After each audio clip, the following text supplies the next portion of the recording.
Ingatanku, menggali di dalam ciptaku, menggali di dalam khayalku, apa yang terpendam di dalam bumi Indonesia ini.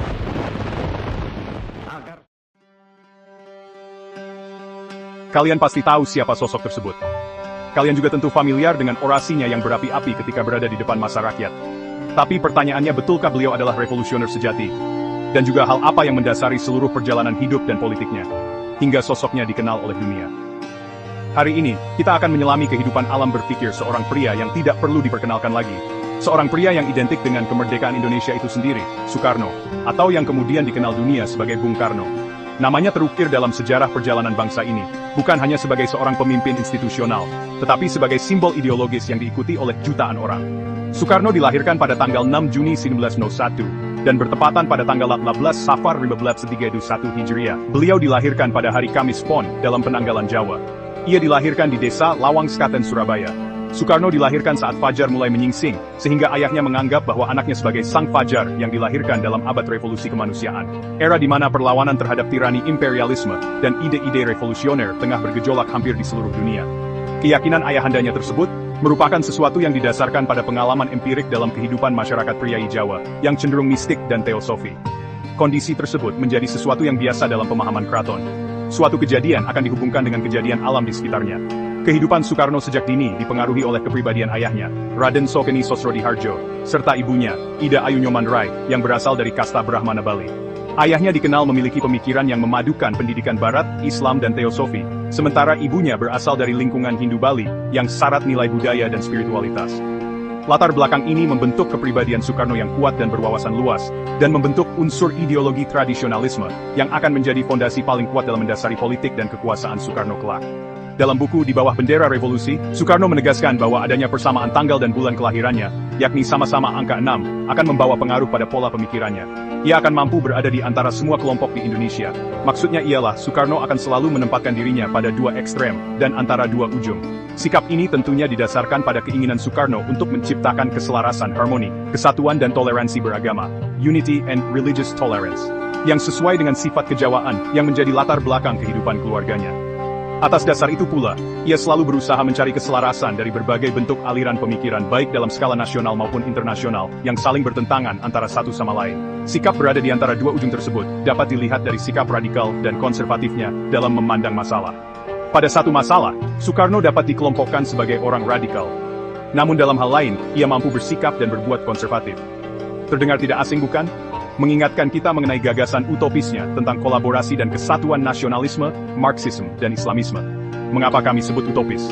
Kami akan jelaskan lagi nanti. Kembali ke kehidupan awal Soekarno. Pada perjalanan pendidikan, Soekarno diminta oleh kakeknya di Tulung Agung, Jawa Timur Selatan, untuk mengenyam pendidikan dan meringankan beban ekonomi Raden Sokeni Sosrodihardjo. Pada tahun 1907, Soekarno masuk sekolah dasar, atau pada masa itu disebut dengan sekolah rakyat di Tulung Agung bersama kakeknya. Berdasarkan buku Soekarno, sebuah geografi politik, tulisan Legge menjelaskan bahwa pada waktu Soekarno di sekolah rakyat, ia bukanlah termasuk murid yang rajin, walaupun bukan termasuk murid yang bodoh. Akan tetapi, ia kurang berminat untuk belajar di sekolah tersebut. Di samping itu, Soekarno tidak pernah menghafal pelajaran sekolah dengan baik. Bahkan, ia lebih sering menghafal cerita pewayangan, terutama cerita Perang Baratayuda. Seiring dengan ayah Soekarno yang kerap pindah tugas sebagai pendidik, akhirnya Soekarno kembali melanjutkan sekolah. Pada tahun 1928, Soekarno masuk sekolah dasar di HIS, kemudian tahun 1913 melanjutkan ke Europe Legor School, ILS, di Mojokerto yang ia selesaikan pada tahun 1919. Raden Sokeni Sosrodihardjo mendidiknya dengan disiplin tinggi, sehingga walaupun Soekarno telah duduk di meja belajar selama berjam-jam, namun tetap saja ayahnya menyuruhnya untuk belajar membaca dan menulis. Hal tersebut dilakukan orang tua Soekarno, sebab orang tuanya memiliki keyakinan bahwa anaknya kelak akan menjadi orang yang sangat penting dan sangat disegani. Pada tahun 1914, Soekarno kelas 5 dan tiba saatnya untuk menjalani tahap pendidikan yang direncanakan orang tuanya, yakni untuk melanjutkan ke sekolah dasar berbahasa Belanda. Selama di sekolah dasar, Soekarno mulai mengamati adanya perlakuan diskriminasi yang dilakukan oleh para guru Belanda terhadap anak-anak Belanda dengan anak-anak pribumi. Kondisi ini memicu rasa kebencian Soekarno terhadap sikap dan perlakuan Belanda. Bertambah pula karena dengan keadaan ekonomi orang tuanya yang susah, bahkan yang dialami oleh seluruh bangsa Indonesia. Sikap diskriminatif Belanda ini tentunya menjadi sikap alamiah yang akan membawa perubahan dalam kekritisan Soekarno di masa yang akan datang. setelah menempuh Europeiske Lagore School, ALS di Mojokerto, Soekarno dikirim orang tuanya untuk melanjutkan studinya ke Hoger Burger School, HBS, di Surabaya, pada tahun 1919. Menurut Bernard Dam, walaupun perbedaan ras tidak begitu menonjol di sekolah menengah ini, namun dari sedikitnya siswa-siswa Bumi Putera yang berhasil masuk sekolah ini, tergambar betapa sulitnya kesempatan bagi masyarakat Bumi Putera untuk mengenyam pendidikan sebagaimana pendidikan yang diperoleh orang-orang Belanda.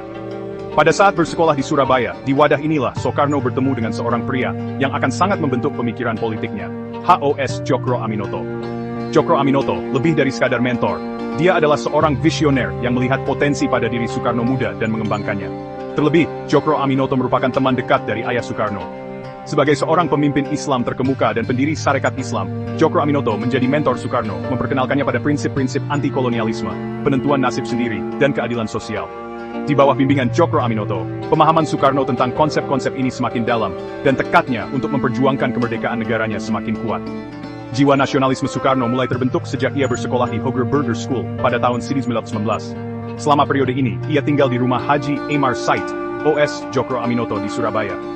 OS Djokro Aminoto sendiri merupakan tokoh pergerakan yang sangat berpengaruh di Indonesia, terutama pemikiran-pemikirannya terkait sosialisme Islam. Selama tinggal di sana, Soekarno berkenalan dengan sejumlah tokoh-tokoh sejarah berpengaruh, seperti Douwes Dekker, Agus Salim, Suwardi Sordjaningrat, Tan Malaka, Semaun, Musso, dan Alimin. Tokoh-tokoh tersebut mewakili berbagai ideologi, termasuk Islam, nasionalisme tradisionalisme Jawa, serta Marxisme atau komunisme. Tokoh-tokoh pergerakan tersebut berkumpul untuk melakukan pembicaraan mengenai perlawanan terhadap pemerintahan kolonial Belanda. Suasana seperti itu, serta didukung dengan perkembangan intelektualitas Soekarno, membuahkan satu niat dalam dirinya untuk mendalami dunia pemikiran. Soekarno mulai mempelajari buku-buku dari Garibaldi, Lincoln, Adler, Marx, Voltaire, Engels, George Washington, Thomas Jefferson, Otto Bauer, dan masih banyak tokoh-tokoh lainnya. Soekarno mulai memahami isi dari buku-buku tersebut, kemudian dijadikan sebagai pedoman dasar oleh Soekarno. Kebangkitan politik Soekarno benar-benar dimulai di Bandung, jantung Jawa Barat. Kota ini, yang dikenal dengan iklimnya yang sejuk dan keindahan alamnya, lebih dari sekadar tempat untuk belajar bagi Soekarno. Bandung adalah pusat kegiatan intelektual dan politik yang dinamis, tempat di mana kaum muda terus ditantang dan diilhami. Dikirim ke sana untuk melanjutkan pendidikannya, ia menemukan suasana intelektual yang hidup. Sekolah dan universitas di Bandung dipenuhi dengan mahasiswa dari berbagai latar belakang, masing-masing membawa perspektif dan ide mereka sendiri. Percampuran budaya dan pemikiran ini menciptakan lahan subur untuk pertukaran ide-ide revolusioner. Bandung di tahun 1920-an adalah wadah peleburan berbagai ide. Jalan-jalan kota ramai dengan diskusi tentang nasionalisme, kemerdekaan, dan keadilan sosial. Pakaian tradisional Jawa berbaur dengan pakaian Barat, melambangkan perpaduan lama dan baru yang menjadi ciri khas zaman itu. Para pelajar dari seluruh Nusantara berkumpul di sana, disatukan oleh dahaga akan ilmu pengetahuan dan, yang semakin meningkat, ketidakpuasan yang semakin besar terhadap pemerintahan kolonial. Pertemuan-pertemuan ini bukan hanya acara sosial, tetapi merupakan inkubator pemikiran revolusioner, tempat ide-ide tentang kebebasan dan penentuan nasib sendiri diperdebatkan dengan penuh semangat. Ia menyaksikan sendiri penderitaan rakyat jelata Indonesia, yang dieksploitasi dan terpinggirkan di bawah pemerintahan Belanda. Realitas pahit eksploitasi kolonial sangat nyata dan tak terbantahkan, memicu kemarahan dan tekadnya untuk membawa perubahan. Hal ini memicu kemarahannya, tekadnya, dan keyakinannya bahwa Indonesia pantas mendapatkan yang lebih baik. Masa-masa Soekarno di Bandung bukan hanya periode pertumbuhan akademis, tetapi merupakan pengalaman transformatif yang menyulut semangat revolusionernya dan menempatkannya di jalan untuk menjadi salah satu tokoh Indonesia yang paling ikonik. Kemudian, setelah menjadi mahasiswa di THS, hobi berpidato dan aktivitas politiknya tak terbendung lagi. Pada tahun 1922, ketika menghadiri rapat Radikal Concentrate, yaitu sebuah rapat raksasa di lapangan kota Bandung, Soekarno, yang merupakan perwakilan perkumpulan pemuda, untuk pertama kalinya menyampaikan pidato di depan sebuah rapat umum. Pada saat itu, terdapat perbedaan mencolok apa yang disampaikan Soekarno dengan apa yang disampaikan oleh para pemuda sebelumnya. Jika pembicara sebelumnya menyampaikan pidato yang cenderung mengemis-ngemis kepada kaum penjajah, Soekarno sebaliknya, menegaskan sikapnya yang konfrontatif terhadap Belanda. Akibat pidatonya itu, Heinen, kepala polisi Bandung, pada saat itu sangat marah dan menghentikan pidato Soekarno. Sejak saat itu, Politieke Inlichtingendienst, PID, sebuah dinas intelijen politik Belanda, mulai mengawasi gerak-gerik Soekarno. Bahkan, Soekarno dipanggil oleh Sekretaris Majelis Direktur THS, Prof. Jan Klopper, dan diminta berjanji untuk menghentikan aktivitas politiknya, termasuk aktivitas berpidato, hingga masa studinya berakhir. Setelah menamatkan studinya dan memperoleh gelar insinyur teknik sipil, dengan spesialis arsitektur, aktivitas politiknya mulai digeluti. Namun, perjalanan politik Bung Karno membawanya keluar masuk penjara. Penjara Bansi dan Sukamiskin Bandung, serta pembuangannya di beberapa tempat di Indonesia ini, seperti Ende Flores ataupun Prapat Sumatera bersama Agus Salim, ternyata membesarkan jiwanya untuk terus terlibat ke dalam perlawanan politik terhadap kolonialisme. Semangat nasionalismenya yang tinggi membuat Soekarno tertantang untuk mendirikan sebuah organisasi pada tahun 1926 di Bandung, yakni Algemeen Studi Club. Kemudian pada 4 Juli 1927, Soekarno mengubah organisasi tersebut dengan nama Partai Nasional Indonesia (PNI). Bagi Belanda, Soekarno memang sering dianggap sebagai duri dalam daging yang harus selalu diawasi.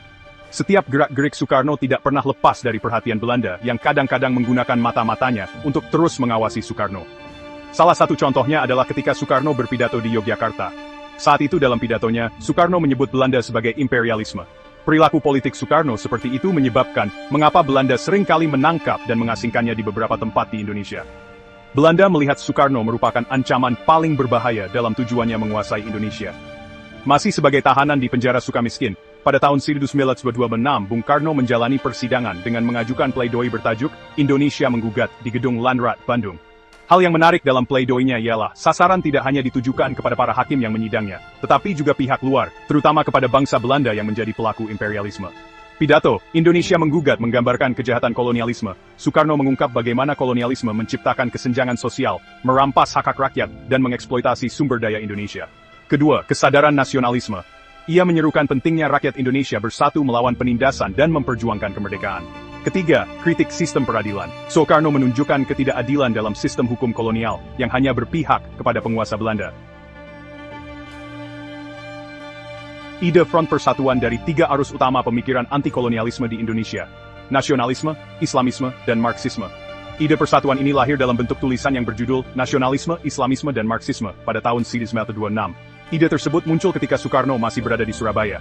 Tulisan ini menggambarkan visi Soekarno mengenai persatuan 3 ideologi utama sebagai landasan perjuangan bangsa melawan kolonialisme.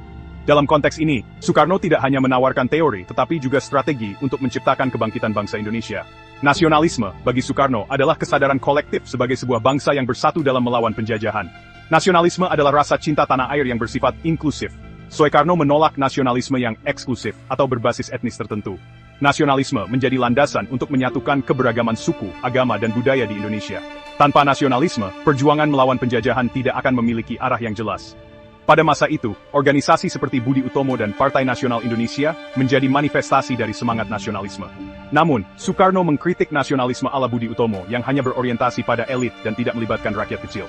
Nasionalisme ala Soekarno mengacu pada pandangan Ernest Renan tentang makna bangsa.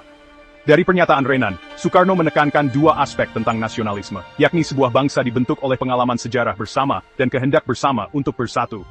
Bisa dimaknai, bagi Soekarno, identitas bangsa tidak ditentukan oleh faktor seperti ras, bahasa, agama, kesamaan kebutuhan, atau batas geografis, melainkan oleh semangat untuk hidup bersama dalam suatu entitas politik yang terbuka dan saling menopang.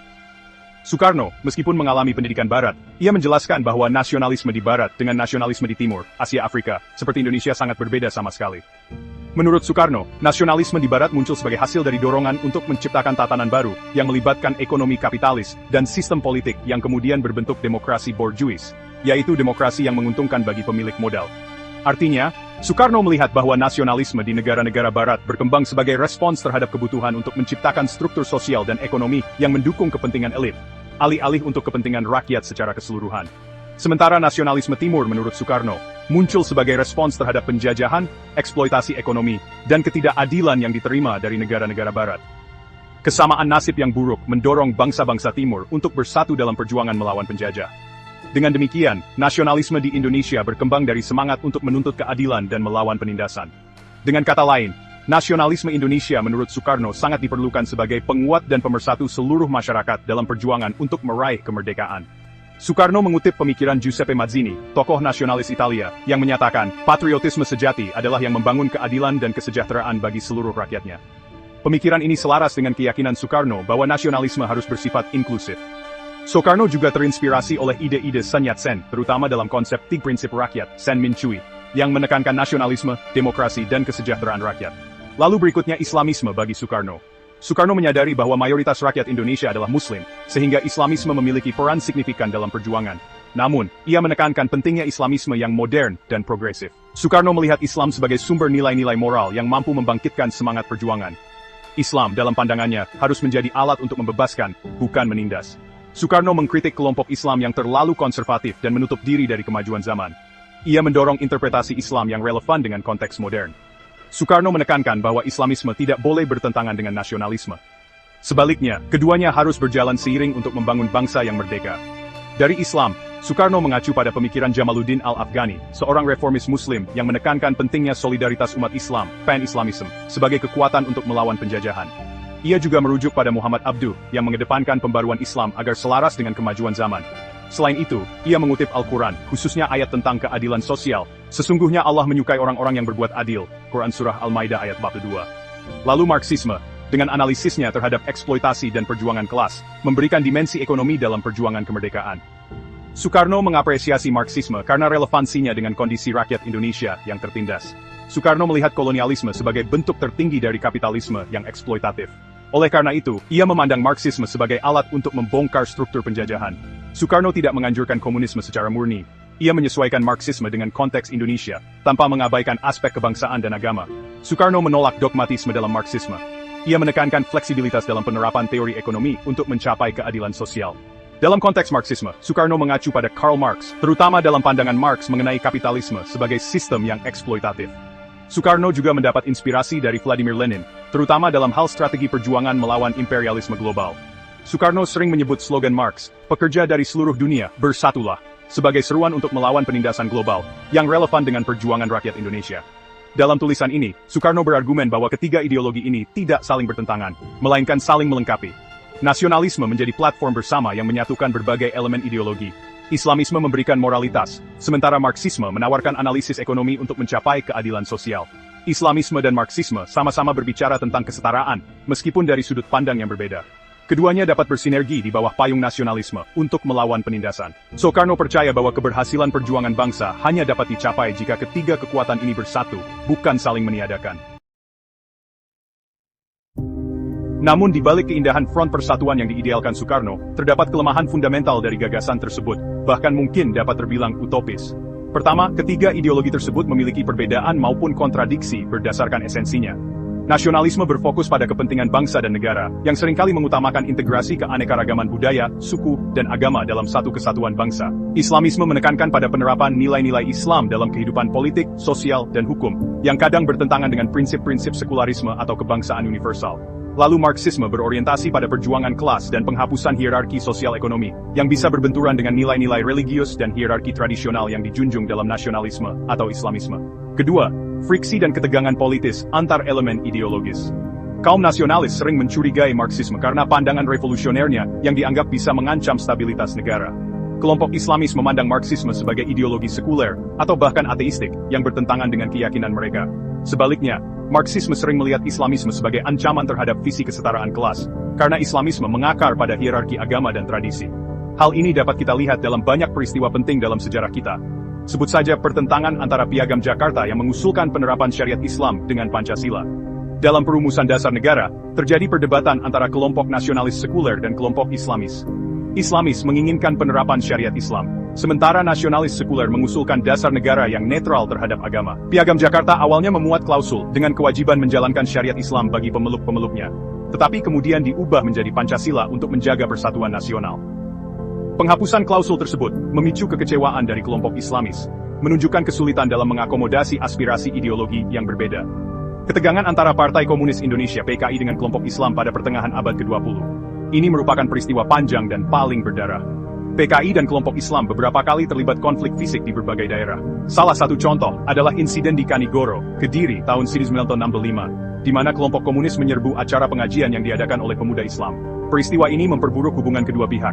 Salah satu akar konflik adalah perjuangan agraria yang dilakukan PKI melalui organisasi massa seperti BTI atau Barisan Tani Indonesia. PKI mendorong redistribusi tanah kepada petani miskin, seringkali melibatkan aksi sepihak yang memicu konflik dengan para tuan tanah dan kiai kampung. Banyak di antaranya berasal dari kelompok Islam. NU, misalnya, membela kepentingan kiai pemilik tanah yang merasa terancam oleh aksi sepihak PKI. Aksi radikal dan sepihak PKI kerap menimbulkan kekerasan yang meningkatkan ketegangan dengan kelompok Islam. Di tataran politik nasional, PKI dan organisasi Islam seperti Nahdlatul Ulama dan Masyumi bersaing untuk mendapatkan dukungan masyarakat. Dalam pemilu 1955, kedua kubu ini berupaya memenangkan suara rakyat. Hasilnya, kelompok Islam secara keseluruhan meraih suara signifikan, namun PKI menjadi partai besar dengan dukungan massa yang juga signifikan. Pada era demokrasi liberal, Partai Komunis Indonesia (PKI), yang mewakili ideologi Marxisme dan Masyumi, yang berbasis Islam seringkali terlibat dalam konflik politik. PKI menuduh Masyumi sebagai perpanjangan tangan kaum feodal dan borjuis, sementara Masyumi menganggap PKI sebagai ancaman terhadap nilai-nilai Islam dan tatanan sosial. Kedua pihak menggunakan propaganda untuk memobilisasi dukungan. PKI menuduh kelompok Islam sebagai kolot dan feodal. Sedangkan kelompok Islam menggambarkan PKI sebagai anti-agama dan musuh Islam. Polarisasi tajam ini memperburuk ketegangan di tingkat akar rumput, dan semakin menambah bukti utopisnya meleburkan dan menyatukan dua elemen ideologis yang berbeda dalam satu front perjuangan. Nantinya, konflik antara PKI, militer atau faksi nasionalis, dan kelompok Islamis memuncak pada peristiwa malapetaka sosial pasca tahun 1965. Sebetulnya gagasan mengenai kolaborasi, sinergi, dan keterhubungan yang melandasi ide persatuan sejumlah elemen ideologi tadi merupakan bukti kuatnya unsur tradisionalisme Jawa yang membentuk paradigma Soekarno dalam membangun visi politiknya. Tradisi sinkretisme dalam masyarakat Jawa memiliki kemampuan untuk menggabungkan elemen-elemen berbeda, seperti kepercayaan Hindu, Buddha, Islam, dan tradisi lokal, menjadi sebuah sistem yang kohesif. Hal ini memengaruhi Soekarno dalam melihat bahwa perbedaan ideologi dapat diselaraskan. Pandangan dunia Jawa pada konsep rukun, kerukunan, dan keseimbangan kosmis menjadi dasar pemikiran Soekarno untuk menjembatani perbedaan antara nasionalisme, Islamisme, dan Marxisme. Dalam tradisi mistik Jawa, konsep Manunggaling Kawula Gusti, penyatuan hamba dengan Tuhannya, mencerminkan upaya untuk mengatasi dualisme dan mencapai harmoni universal. Soekarno mengadaptasi prinsip ini untuk menyatukan rakyat yang berbeda pandangan menjadi satu kesatuan bangsa. Ia menekankan bahwa nasionalisme, Islamisme, dan Marxisme bukanlah lawan, melainkan bagian dari keseluruhan yang lebih besar, yaitu bangsa Indonesia. Gagasan ini tercermin dalam pidato-pidato Soekarno yang menekankan persatuan dan integrasi ideologi yang tampak bertentangan. Budaya Jawa memandang pemimpin sebagai figur yang bijaksana, mampu menjaga harmoni, dan bertindak sebagai penjaga keseimbangan antara berbagai kepentingan. Soekarno mengambil inspirasi dari konsep ini dalam perannya sebagai pemimpin nasional. Soekarno bertindak sebagai pemimpin pemersatu, yang bertujuan untuk menenangkan konflik antara kelompok nasionalis, Islam dan Marxis di Indonesia. Dalam budaya Jawa, pemimpin sering dianggap sebagai penjaga keselarasan alam semesta, yang sejalan dengan upaya Soekarno untuk menciptakan keselarasan ideologi dalam negara. Tradisi Jawa menekankan pentingnya kebijaksanaan, kepemimpinan yang bijak, dan moderasi, menghindari ekstremisme. Soekarno berusaha untuk menjadi mediator antara kelompok-kelompok ideologis yang seringkali memiliki pandangan ekstrem. Soekarno menolak dominasi satu ideologi tertentu, menganggap bahwa harmoni hanya bisa dicapai melalui kerjasama antara semua pihak. Moderasi ini mencerminkan cara Soekarno mengadaptasi nilai tradisional Jawa dalam dunia politik modern. Satu lagi, gagasan sentral Soekarno pada era perlawan terhadap kolonialisme Belanda, Marhaenisme. Dasar dari pandangan Marhaenis yang dibentuk dan diciptakan oleh Soekarno pada diri PNI lama, Svensdorp, lalu diterapkan menjadi dasar resmi bagi PNI dalam Manifest PNI pada Kongres ke-6 di Surabaya pada Desember 1992. Bagi Soekarno, Marhaen adalah semua masyarakat dari kalangan yang dimarginalkan ekonomi, baik memiliki alat produksi atau tidak. Kemiskinan kaum Marhaen diakibatkan oleh operasi ideologi yang mengeksploitasi sumber daya ekonomi dengan masyarakat sebagai sumber tenaga kerja murah, dan dilakukan dengan paksaan serta kerelaan supaya mau dikuasai. Marhaenisme merupakan inti dari ajaran Soekarno. Pemikiran tentang Marhaenisme merupakan originalitas pemikiran politiknya. Marhaenisme diambil dari nama seorang petani di Jawa Barat. Perjumpaan dengan Kang Marhaen dikisahkan oleh Soekarno, bertemu dengan seorang petani miskin. Kemudian dalam pertemuan itu terjadilah dialog di antara keduanya. Soekarno bertanya tentang kepemilikan tanah, bajak, kerbau dan cangkul. Marhaen menjawab bahwa alat-alat produksi tersebut memiliki oleh dirinya sendiri. Soekarno membuat pemikiran tentang Marhaenisme sebagai upaya dalam memperjuangkan untuk melawan kapitalisme dan imperialisme, setelah ia menyadari bahwa teori-teori Marxisme dari Barat tidak sesuai dengan negara jajahan seperti Indonesia, yang perekonomian belum mencapai tahap kapitalis. Soekarno memaparkan Marhaenisme tidak pernah keluar dari benang merah yang telah digariskan sejak tahun 1927 tentang Marhaenisme. Di antaranya, Marhaen merupakan kaum melarat Indonesia, yang terdiri dari buruh tani, buruh, pegawai kecil, pengusaha kecil, kusir, tukang, dan kaum kecil lainnya. Soekarno menyebutkan Marhaen adalah rakyat Indonesia yang dimiskinkan oleh imperialisme. Soekarno menyimpulkan bahwa mayoritas rakyat Indonesia yang berprofesi sebagai petani termiskinkan secara sistematik, bukan karena relasi antara kaum proletar dengan kaum kapitalis, yang umumnya terjadi di negara-negara barat, atau antara borjuis dengan kelas proletar, dengan kelas yang tidak mempunyai alat produksi, dan hanya memiliki tenaganya saja untuk dijual. Marhaen mulai mencuat ke permukaan ketika Soekarno melakukan pembelaan Radvan Indi di Bandung pada 1930. Marhaen berasal dari nama petani di daerah Jawa Barat, yang ditemui oleh Soekarno. Ungkapan kromo yang berarti orang kecil masih dinasai tinggi anjir siaping na 30. Ketika propaganda PKI dilancarkan, istilah kromo berubah dan mengacu pada kaum proletar. Hal ini membuat Soekarno mencari istilah baru. Istilah yang mampu menunjukkan eksistensi rakyat kecil, sama halnya Marxisme, yang memperjuangkan hak kaum proletar. Marhaen merupakan istilah yang dipakai untuk warga negara Indonesia yang miskin dan tertindas serta menderita karena ulah penjajahan. Sedangkan istilah mengenai proletariat adalah penggolongan rakyat menurut ajaran Engels dan Marx. Kaum Marhaen adalah orang yang memiliki alat produksi, namun lain halnya dengan kaum proletar yang tidak memiliki alat produksi dan hanya menjual jasa. Istilah Marhaenisme sebagai Marxisme yang digunakan di Indonesia, itu kemudian menjadi perdebatan keras di internal PNI pada tataran politis praktis dan ideologis. Marhaenisme merupakan adaptasi Marxisme yang disesuaikan dengan kondisi di Indonesia. Marhaenisme dan Marxisme tidak hanya sekedar teori ekonomi maupun teori sejarah, namun keduanya merupakan teori perjuangan. Perjuangan untuk melawan belenggu imperialisme dan kolonialisme. Selain persamaan Marhaenisme dan Marxisme, juga memiliki perbedaan. Perbedaan pertama ialah konsep perjuangan kelas Marxian, tidak relevan dengan konteks masyarakat Indonesia saat itu. Karena kelas proletar yang menjadi pelopor revolusi sosial alam, teori revolusi komunis belum terbentuk di Hindia Belanda, feodalisme masih kental menyelimuti masyarakat. Kemiskinan yang terjadi bukan murni dari kapitalisme, tapi akibat dari penjajahan ratusan tahun. Perjuangan kelas harus digantikan dengan perjuangan kemerdekaan. Kedua, dalam Marhaenisme Soekarno menyingkirkan peran monopoli kelas proletar untuk digantikan oleh kaum Marhaen. Marhaen adalah kaum miskin Indonesia. Yang berbeda dengan proletar, Marhaen masih memiliki alat-alat produksi, walau skala kecil. Menurut Soekarno, Marhaenisme menolak setiap tindak borjuis yang merupakan sumber dari kepincangan yang ada dalam masyarakat. Soekarno berpandangan bahwa orang tidak seharusnya berpandangan rendah terhadap rakyat. Bagi Soekarno, rakyat merupakan kelompok yang sekarang lemah dan tertampas hak-haknya. Tetapi nantinya ketika digerakkan dalam gelora revolusi, akan mampu mengubah dunia. Marhaenisme menunjukkan bahwa Soekarno memiliki pandangan jauh ke depan yang merupakan antithesis dari praktek-praktek imperialisme yang serakah menguras kekayaan alam Indonesia. Soekarno ingin memastikan bahwa rakyat kecil, petani, buruh, dan pedagang kecil memiliki akses yang adil terhadap sumber daya ekonomi. Beberapa cara konkret yang ia usulkan antara lain, kooperasi rakyat, pembentukan koperasi yang dikelola oleh rakyat kecil untuk memperkuat posisi mereka dalam sistem ekonomi. Misalnya, koperasi pertanian, di mana petani bisa menjual hasil bumi mereka, langsung tanpa perantara atau tengkulak, sehingga mereka mendapatkan harga yang lebih adil, dan meningkatkan pendapatan mereka. Nasionalisasi pengelolaan sumber daya alam oleh negara dan mengurangi modal asing, Soekarno mendorong agar kekayaan alam Indonesia dikelola oleh negara untuk kepentingan rakyat, bukan untuk kepentingan asing atau segelintir elit. Hal ini sejalan dengan kebijakan nasionalisasi perusahaan-perusahaan asing yang dilakukan pada awal kemerdekaan Indonesia. Untuk mengatasi ketimpangan sosial dan ekonomi yang sangat tajam antara kaum elit dan rakyat kecil, Soekarno menginginkan redistribusi kekayaan yang lebih merata, terutama dalam hal pengelolaan tanah dan sumber daya alam. Reformasi agraria, pembagian tanah yang lebih adil, di mana tanah yang dikuasai oleh segelintir orang atau perusahaan besar harus dibagikan kepada petani kecil.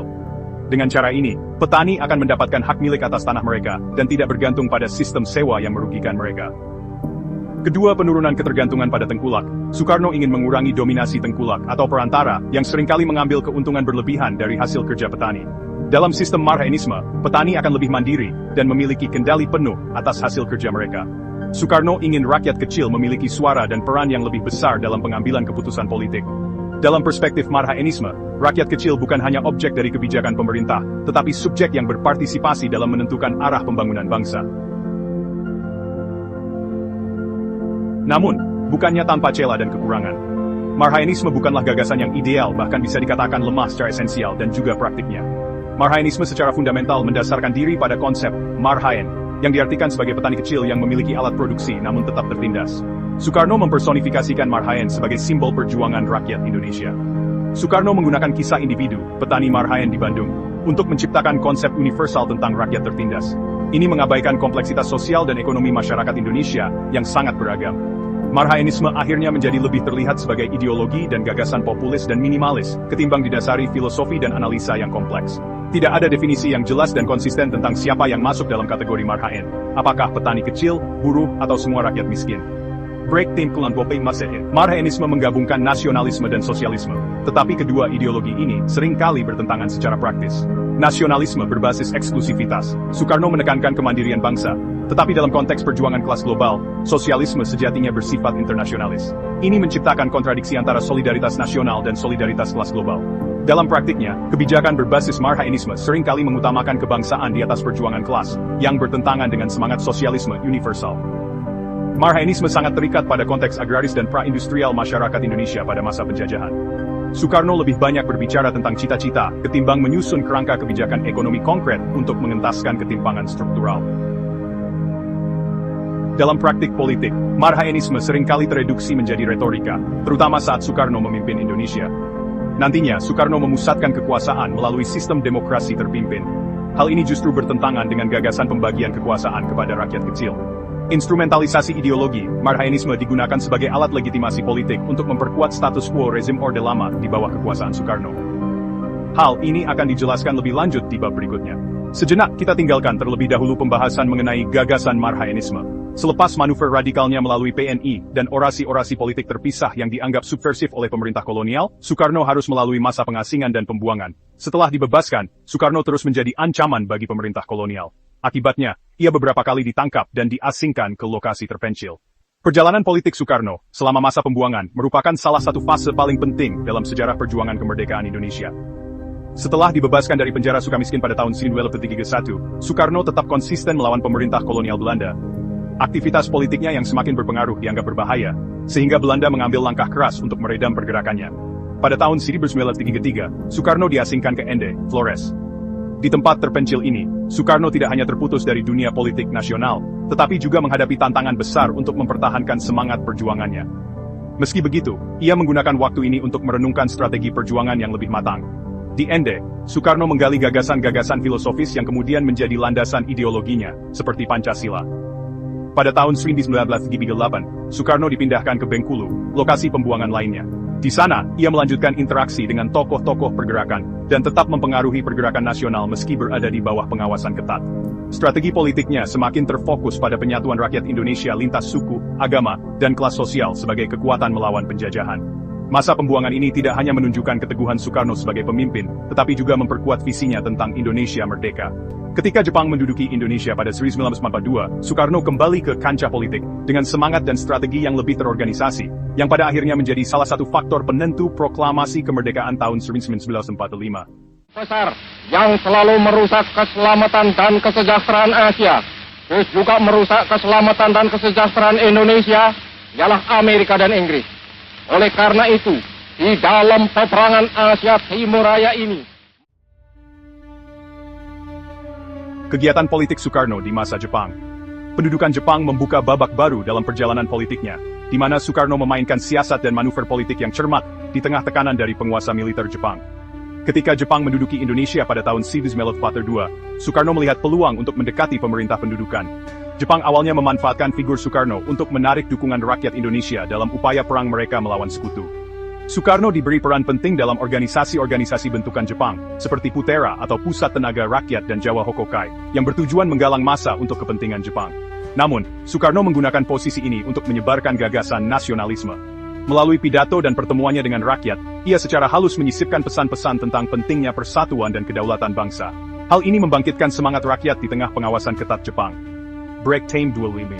Soekarno juga mendorong pembangunan infrastruktur dan pendidikan untuk rakyat, meskipun inisiatif ini bertepatan dengan kepentingan militer Jepang. Ia memahami bahwa pembangunan semacam ini akan menjadi dasar bagi perjuangan kemerdekaan setelah perang berakhir.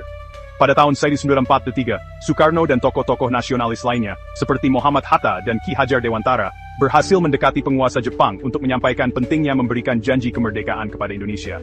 Dalam proses ini, Soekarno terus bernegosiasi dan memastikan bahwa persiapan menuju kemerdekaan tetap berjalan meskipun berada di bawah kendali Jepang. Pada tahun 1944, situasi Perang Dunia II berubah drastis dengan kekalahan Jepang di beberapa front penting.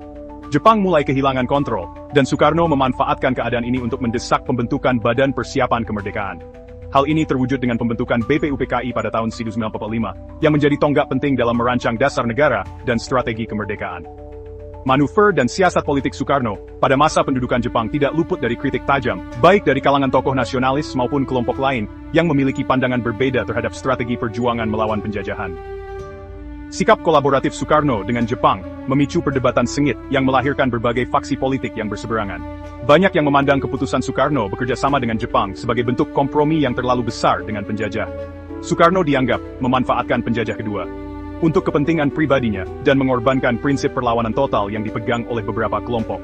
Pertama, pandangan faksi radikal dan kaum perlawanan bawah tanah. Kelompok ini, yang mencakup tokoh-tokoh seperti Sultan Syahrir dan Amir Syarifuddin, secara terang-terangan menolak kolaborasi dengan Jepang. Mereka berargumen bahwa Jepang tidak memiliki niat tulus untuk mendukung kemerdekaan Indonesia dan hanya memanfaatkan sumber daya bangsa untuk perang. Syahrir, khususnya, mengkritik Soekarno sebagai simbol nasionalisme yang diserahkan pada penjajah baru. Kelompok ini memilih pendekatan perlawanan diam-diam melalui jaringan bawah tanah untuk mendukung kemenangan sekutu yang dianggap lebih mungkin membawa perubahan. Soekarno juga dikritik karena dinilai menggunakan kolaborasi dengan Jepang sebagai panggung untuk memperbesar pengaruh politik pribadinya. Sikapnya yang menerima peran dalam organisasi seperti Putera dan Jawa Hokokai dianggap bertentangan dengan prinsip anti-kolonialisme. Faksi komunis dan sosialis, meskipun tidak homogen, menilai langkah Soekarno terlalu pragmatis dan tidak memihak kelas pekerja. Mereka berpendapat bahwa Soekarno lebih fokus pada karisma pribadinya untuk membentuk penokohan dan perjuangan elitis, dibanding membangun perjuangan berbasis massa yang kuat dan mandiri. Sebagian kelompok juga mengkritik pendekatan Soekarno, yang cenderung elitis, mengandalkan struktur formal seperti BPUPKI, yang dibentuk atas izin Jepang. Hal ini memunculkan kekhawatiran bahwa perjuangan kemerdekaan menjadi terbatas pada lingkaran kecil elit politik, tanpa melibatkan rakyat secara langsung. Aktivis pergerakan di tingkat akar rumput menyoroti bahwa organisasi-organisasi yang dipimpin Soekarno lebih banyak melayani propaganda Jepang ketimbang memperjuangkan rakyat kecil. Mereka merasa perjuangan Soekarno terlalu bersifat top-down, sehingga kurang melibatkan dinamika perlawanan rakyat secara mandiri. Soekarno menjawab kritik ini dengan argumen bahwa strategi kolaborasi adalah pilihan yang paling realistis di tengah kondisi kekuasaan Jepang yang absolut. Ia percaya bahwa perjuangan langsung melawan Jepang akan berakhir sia-sia dan hanya menambah penderitaan rakyat. Soekarno juga menekankan bahwa tujuan akhirnya adalah kemerdekaan Indonesia, bukan kerjasama permanen dengan kekuatan fasis Jepang. Namun jika kembali dilihat dengan lebih objektif, pilihan untuk berkolaborasi dan menyerahkan diri pada Jepang pun bukanlah hal yang ideal, dan tidak melepaskan potensi rakyat Indonesia pada masa itu untuk mengalami perbaikan nasib pasca kolonial Belanda. Jika fokusnya hanya di Indonesia, jumlah korban Romusha sangat signifikan. Diperkirakan sekitar 6 juta orang Indonesia direkrut sebagai Romusha selama pendudukan Jepang.